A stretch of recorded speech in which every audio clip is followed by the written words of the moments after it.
বা আমরা মনে করি পশ্চিমবঙ্গের মূল সমস্যা সরকারিভাবে যে প্রাতিষ্ঠানিক দুর্নীতি চলছে সর্বস্তরে, একেবারে ভিলেজ লেভেল থেকে শুরু করে বড় মাথা পর্যন্ত, এটাই হচ্ছে মূল পশ্চিমবঙ্গের সমস্যা। এবং তার সাথে সাথে অনুন্নয়ন, বেকারত্বের চরম যন্ত্রণা, অর্থনৈতিক বিপর্যয়, শিল্পে মন্দা, কৃষকদের দুরবস্থা, ইরিগেশন সিস্টেমের বিপর্যয়, বিদ্যালয়গুলিতে, সরকারি বিদ্যালয়গুলিতে তালা পড়ছে এবং সীমাহীন অ্যাপিজমেন্ট, তোষণের রাজনীতি। আমাদের পশ্চিমবঙ্গে যেটা আমরা দেখে এসেছি, প্রচলিত ব্যবস্থা বা প্রচলিত যে চলছে গত কয়েক বছর ধরে, এখানকার একটা বড় অংশের মানুষ বলুন বা মানুষের প্রতিনিধিত্ব করা মিডিয়া বলুন, সে ইলেকট্রনিক্স প্রিন্ট মিডিয়া হতে পারে, ইউটিউবার পোর্টাল হতে পারে, তারা তাৎক্ষণিক ইস্যুর উপরে বেশি আলোচনা করে, খবর দেখায়। এর ফলে পশ্চিমবঙ্গের যে মূল সমস্যাগুলি, এই সমস্যাগুলি অনেক সময় আড়াল হয়ে যায়। আর এখানকার রাজ্যের শাসক গোষ্ঠী তারাও এই বিষয়টা চান মূল বিষয়গুলো থেকে দৃষ্টি ঘুরিয়ে দিতে।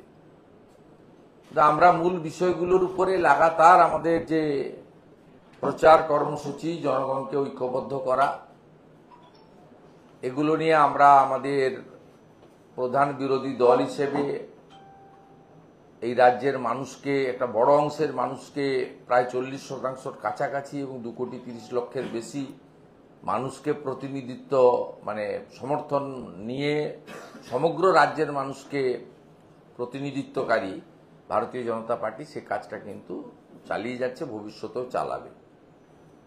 আমি আজকে যে বিষয়ে আপনাদের সঙ্গে মিলিত হয়েছি সেটা হলো আমাদের ভারতের নির্বাচন কমিশন, সাংবিধানিক বডি, তাদের যে এসআইআর প্রক্রিয়া চলছে, এই প্রক্রিয়া নিয়ে মমতা ব্যানার্জির ভণ্ডামি, তৃণমূল কংগ্রেসের মিথ্যাচার এবং দ্বিচারিতা নিয়ে। আপনারা নিজেরাই, এখন তো সবই ভিডিওতে পাওয়া যায়, প্রমাণের জন্য আলাদা কিছু জোগাড় করার দরকার হয় না। যদিও মমতা বন্দ্যোপাধ্যায় কলকাতায় দাঁড়িয়ে বা ভবানীপুরের বিজয়া সম্মেলনীতে ভার্চুয়ালি যা বলেন, আবার পরক্ষণে এয়ারপোর্টে দাঁড়িয়ে তাকে পাল্টে দেন।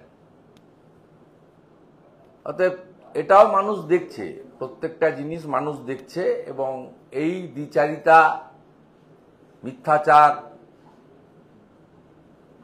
এবং মানুষকে বিভ্রান্ত করে এই রাজ্যের মূল সমস্যা থেকে দৃষ্টি ঘুরিয়ে দেওয়া, সাথে সাথে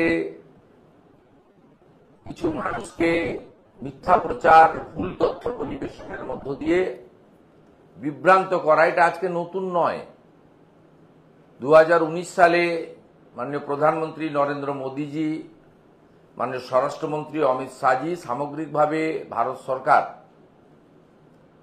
যখন সিএ আইন এনেছিলেন, আফগানিস্তান, পাকিস্তান, বাংলাদেশ থেকে ধর্মীয় উৎপীড়নের কারণে চলে আসা হিন্দু, শিখ, খ্রিস্টান, জৈন, বুদ্ধিস্ট, পার্সি ইত্যাদিদের নাগরিকত্বের মর্যাদা দেওয়ার ক্ষেত্রেও এখানে জানেন গোটা ভারতবর্ষের মধ্যে প্রথম অশান্তির আগুন লেগেছিল পশ্চিমবঙ্গে, এবং সেটা লাগিয়েছিলেন মমতা বন্দ্যোপাধ্যায় এবং তার মন্ত্রী সিদ্দিকুল্লাহ চৌধুরী।